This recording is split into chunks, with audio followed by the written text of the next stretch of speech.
The Z-transform is a useful tool in linear signal and system analysis. However, just as important as techniques for finding the Z-transform of a sequence are methods that may be used to invert the Z-transform. In previous videos, we've explained how to obtain the inverse Z-transform via the table lookup and long tail division method. In this video, we will explain how to obtain the inverse Z-transform via a partial fraction method. The partial fraction method to calculate the inverse Z-transform is to use the fundamental algebraic property that the order m polynomial of the denominator can be written as a product of m first-order polynomials. The roots of the denominator are called the poles of xz, and in first instance we assume simple first-order poles. We will show that, in case the order m of the denominator polynomial is larger than the order n of the numerator polynomial, xz can be rewritten as the given sum of m first-order terms, each weighted by the scalar ak. The inverse Z-transform of each individual first-order term is an exponential decaying sequence, which follows from the table of Z-transform pairs. And the final sequence xn consists of a summation of m of such terms. In the following slides we will show that the weights ak can be obtained either via coefficient matching or via residuals. The second-order denominator polynomial of x6z can be split into two first-order polynomials. Now we assume that we can write x6z as a sum of two terms, each weighted by an unknown weight a1 and a2 respectively. When combining these two terms to one expression, the result contains the unknown parameters in the numerator polynomial.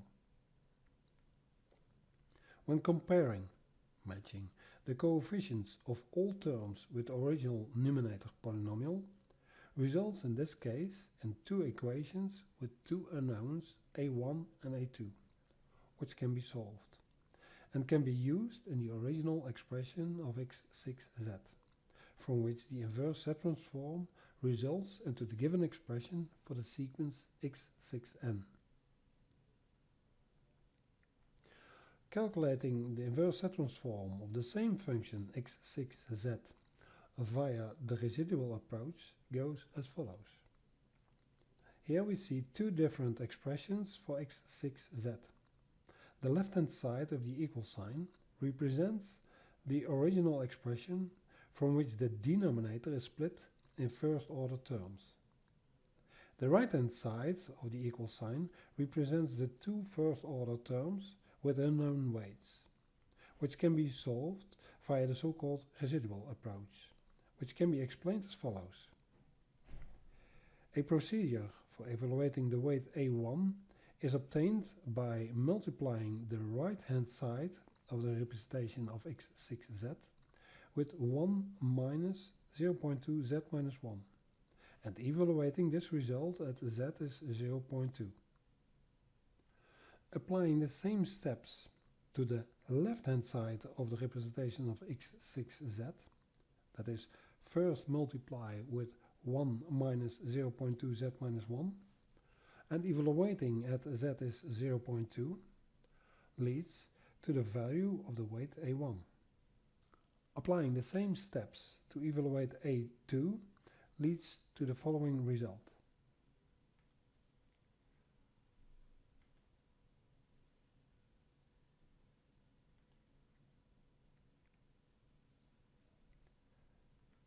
Thus, x6z can be split in two first-order terms, from which the inverse Z-transform leads to the same resulting sequence x6z as before.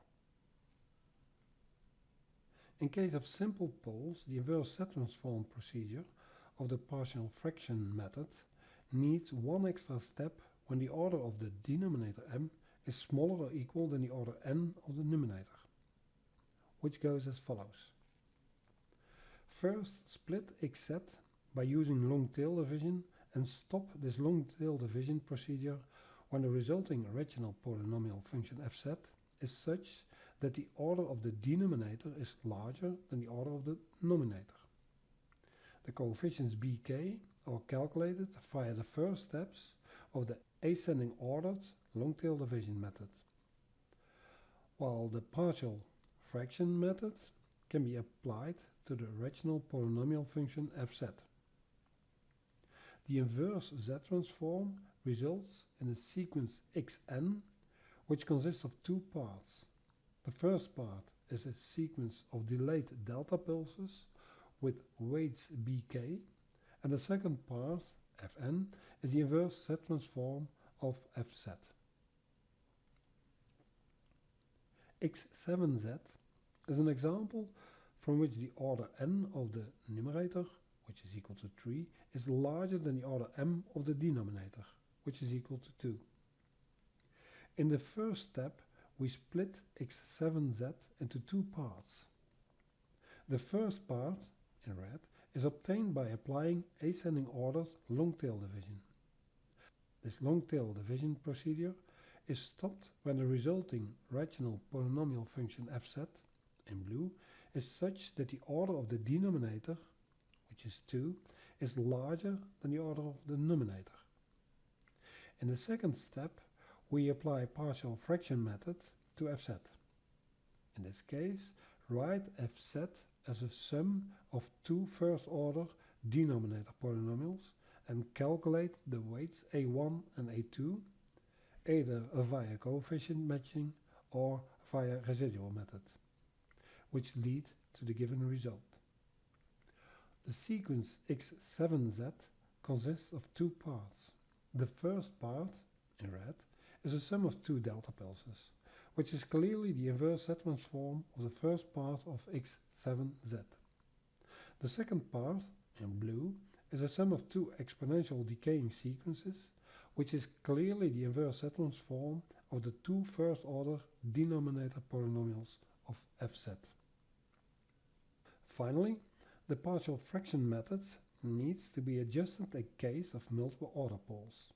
The equation shows an example of a rational polynomial xz in which there are m minus k simple poles, alpha k, and one k-fold pole denoted by alpha tilde. Depending on the order m in relation to the order n, we can split xz into three different parts. When the order m is smaller or equal than the order n, the first part is obtained by ascending ordered long tail division. The second part, which belongs to the m minus k simple poles, can be written as a sum of m minus k first order polynomials by using either coefficient matching or residual method as discussed before. The third term consists of k higher order polynomials from which the weights can be found by coefficient matching or via the given generalized equation for residuals. x8z is an example with one simple pole, z is alpha 1 is 1 over 2, and one second order pole, z is alpha tilde is minus 1 over 3. We can split this function into the three given terms with unknown coefficients a, c1 and c2 respectively.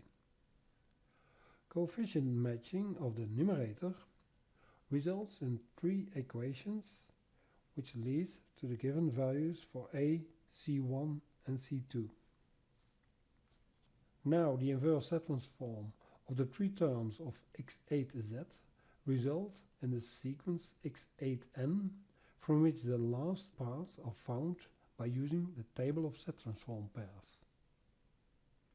The values for a, c1 and c2 can also be found by using the general expression for residuals.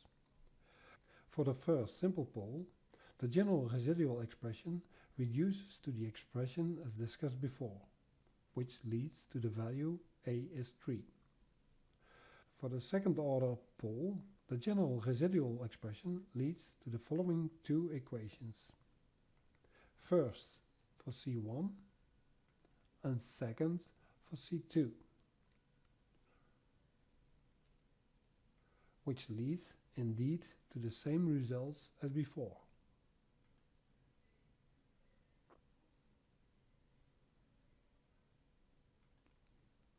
This ends this video in which we explained how to calculate the inverse set transform via the partial fraction method. Thank you for your attention.